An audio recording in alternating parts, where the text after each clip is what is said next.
So on this week's episode, we're going to be talking about our biggest wedding fails.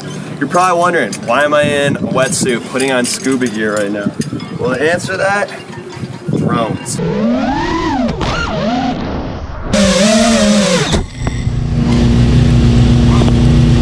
Dude, it's on fucking fire again. Woo! Let's go, baby. Hey, I'm Ethan, and welcome to my home, Milwaukee. From the historic charm to the bustling waterfront, this city is truly a hidden gem of the Midwest. I hangar my chief about 20 minutes south at Racine Baton Airport, which makes it a breeze to catch a sunset flight or head into the city for a night. And this right here, this is Joey, my roommate, and hands down one of the best FPV pilots in Wisconsin. Definitely Milwaukee. You've probably seen some of his shots chasing planes in my videos. Today, we're going to be talking about drones and how we fly them around airplanes safely.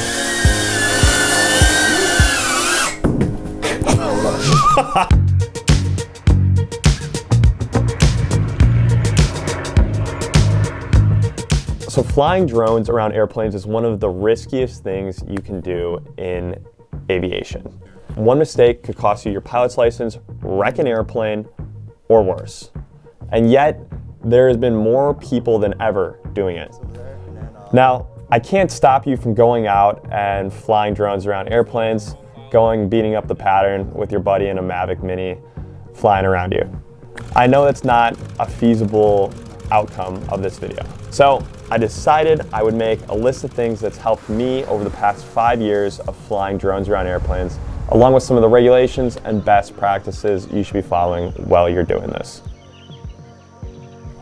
Drones have caused aviation accidents in the past, and even a minor incident could lead to legal trouble, FAA violations, or major financial liabilities.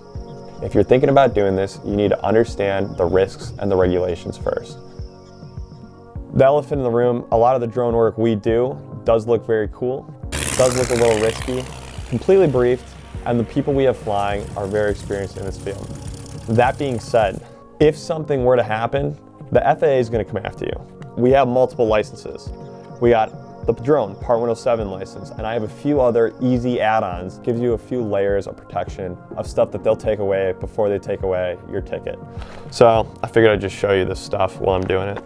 Nice little Flight Outfitters case with all my information and my different licenses in here. First off, you're going to need a Part 107 for commercial work. So this is an AGI Advanced Ground Instructor, my CFIS, which is your sport pilot instructor rating. So just a few things like that will help you be protected if you're planning to do this and you are a pilot. Now let's talk about the things you want to do before you go out and fly or drone around a plane. So the FAA drone NOTAM. This doesn't apply to all cases, but if you're going to be filming on an airport that is regularly trafficked and is public use, you want to go ahead and call this number right here and say you're filing a NOTAM. I'll show you how to do the drone NOTAMs and a waiver in another video linked here. The next thing you're going to want, number 2, is written consent from the airport manager. Number 3, drone insurance. Specific insurance for covering the aerial operation where you're going to be filming. If you're filming around planes that are $100,000 to a couple $1 million, $200 for an afternoon of stress-free filming is really chump change in the grand scheme of things. We use Skywatch and a few other insurance providers depending on the size of the project. Skywatch offers hour by hour, day by day, or annual insurance policies, and they also cover stuff like CFI insurance or renter's insurance for airplanes. It's not just about drones. So go check them out, links right here. Number 4, handheld radios. This is the PJ2 Plus, really great radio, handheld. We tune these into fingers and a few other frequencies that you can use to monitor and talk to pilots that won't interfere with a normal traffic pattern. You can pick these up from Sporties. I think they're about $250. They work great. I actually use this in the Chief as my form of communication. I have it hooked up to a microphone, intercom system. I have like 3 or 4 of these. They're great. So the other thing would be a briefed map of the landing zone and where you're going to be filming. This is more for commercial projects. If you're just going out and having fun, you don't really need that, but you should have some sort of briefing. Also, I almost forgot, as part of your briefing, you should brief each shot you're trying to do, whether it's going to be a top-down, a side-by, a follow, whatever that may be. Part 107.37 in the FAR AIM talks exactly about the legalities, the right of way, and what you should be doing to avoid any legal trouble with doing that. Make sure the shots you're planning reflect what is in the FARs so you can post it and be scot-free if they ever come after you. And then the last thing would be a reflective vest. I know it sounds silly, it sounds stupid, but it's the placebo effect. You wouldn't go into a construction site without a hard hat and a reflective vest. You want to be seen on the airport. The goal is to be seen. So make yourself known and just wear one.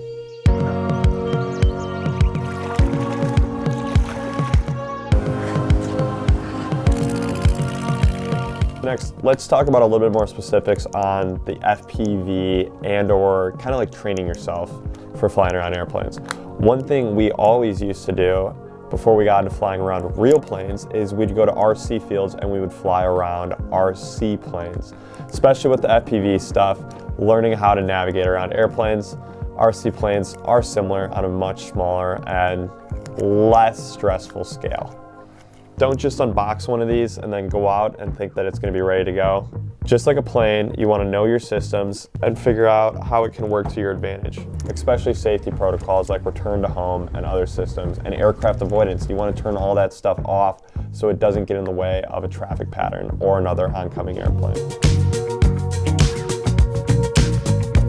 Now you're all squared away and ready to go. Let's talk about briefing the event and then your situational awareness.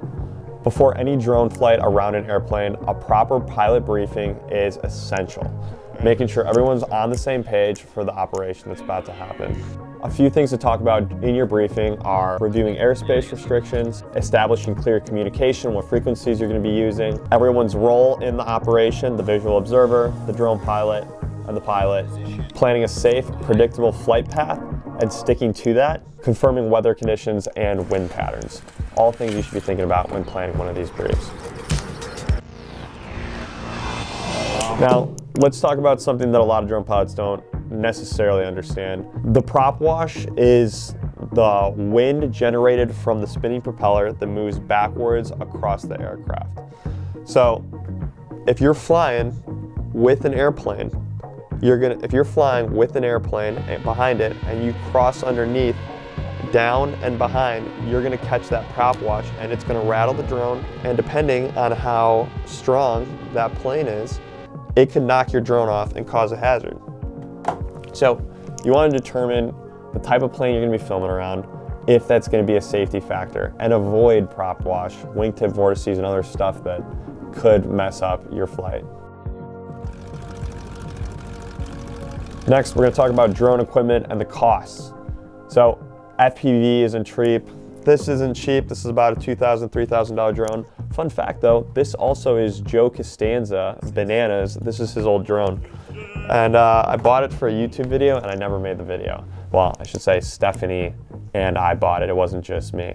The cost of batteries, especially for the FPV drones, flying like a 4S, you could be anywhere from $40 to $100 per battery, and you're probably flying around 8 to 10 batteries a day. And then accessories, you know, your GoPro ND filters, your propellers and radios like the PJ2 Plus, all things that are gonna be costly in getting into this.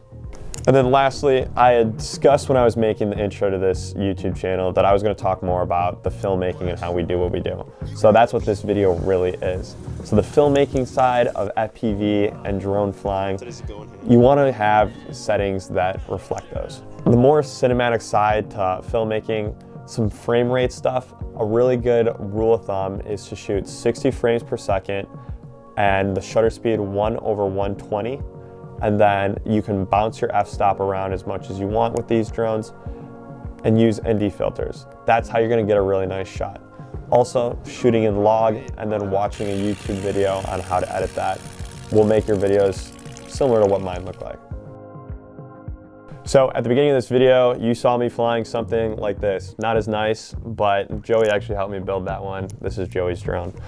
My experience with FPV got cut short because you can only have so many expensive hobbies in the world. And I had just bought a 1946 Aeronca Chief, the yellow one that you see in all my videos. Joey says I was doing pretty well, but I crashed into too many bodies of water that I decided to hang it up. The attention to detail that goes into flying drones and FPV drones around planes is second to none. So if you find yourself in a situation where you might not be qualified to do this, just hire someone to do it. If you want shots of your plane, there's a handful of people in the world that can do this. One of them is my roommate, Joey. So be responsible, be safe, figure out what you're good at, and outsource the rest, just like every other business model. So some of my final thoughts are, if you're a pilot and you're interested in FPV, maybe consider starting with something like this first. If you're an FPV pilot and looking to film planes, get your Part 107, start flying around RC planes, and slowly work your way up. Reach out if you have any questions. We're not going to give away everything, but we will try to help you do it safely. In aviation, cutting corners gets people killed. So study up, take it seriously, learn from the pros, and understand the risks. This isn't a joke, even though it does look like a toy.